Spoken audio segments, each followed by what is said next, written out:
যে কোনো লেখা কিভাবে স্ক্যান করবেন, ধরুন এই লেখা আছে, এটা কিভাবে স্ক্যান করবেন দেখুন। আমি যদি এটার একটা ফটো তুলি, এই যে তুললাম, দেখুন এটা স্ক্যান হয়ে মোবাইলে আমি চাইলে পিডিএফ করতে পারবো, এখন অটোমেটিক নিয়ে নেবে। আমি চাইলে ফটো করতে পারবো, এই দেখুন স্ক্যান হয়ে লেখাটা কি হয়ে গেছে কি থেকে। এরপর আমি ডান করে দিব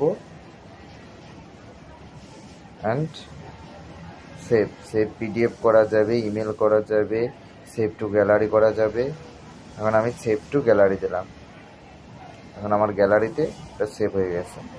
তো কি ফটো ছিল দেখুন কি হয়ে গেছে, দেখুন আমি যে ছবিটা তুললাম সেটা কি সুন্দর একটা স্ক্যান হয়ে গেছে, স্ক্যানার হয়ে কত সুন্দর হয়ে গেছে। তো এটা আপনি কোন অ্যাপ থেকে করবেন? প্লে স্টোরে চলে যাবেন, এখানে লিখবেন এনি স্ক্যানার।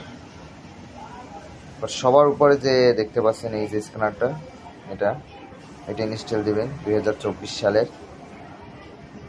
এটা এই যে পিডিএফ স্ক্যানার অ্যাপ, এটা ইনস্টল দিবেন।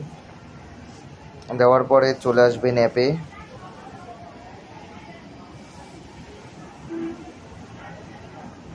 আসার পরে এখানে হইলো ক্যামেরা, এখান থেকে ক্যামেরা দিয়ে আপনি স্ক্যান করতে পারবেন যে কোনো ফটো, এই যে দেখতে পাচ্ছেন ওরকমের স্ক্যান হয়ে যাবে। আর গ্যালারিতে ক্লিক দেওয়ার পরে এই যে দেখতে পাচ্ছেন আপনি এখান থেকে চাইলে মার্ক করতে পারবেন, এবার মার্ক করে যে কয়টা ইচ্ছে কয়টা নিতে পারবেন, অথবা আপনি যদি একটা না নিয়ে একটা দেওয়ার পরে এই যে ইনপুট আছে এখানে একটা ক্লিক দিবেন, অটোমেটিক সাইজ নিয়ে নেবে। এরপর যদি আপনি ছোট বড় করতে চান এভাবে করতে পারবেন, যদি বাড়াতে কমাতে চান কোনো দিকে করে নিতে পারবেন, কোনো সমস্যা নেই। এরপর নেক্সট, দেখুন কি লেখা কি সুন্দর স্ক্যানার হয়ে কত সুন্দর হয়ে গেছে। এরপর আপনি চাইলে ইমেজের অরিজিনাল ফটো এভাবে আপনি চাইলে এডিট করে নিতে পারবেন আপনার যেমন লাগে। এরপর টান, এরপর আপনি সেভ, আপনি বাঁকা তারা যেরকম তো পিডিএফ হিসেবে তো সেভ করতে পারেন। আচ্ছা আমি এটা পিডিএফ হিসেবে সেভ করে দেখাই।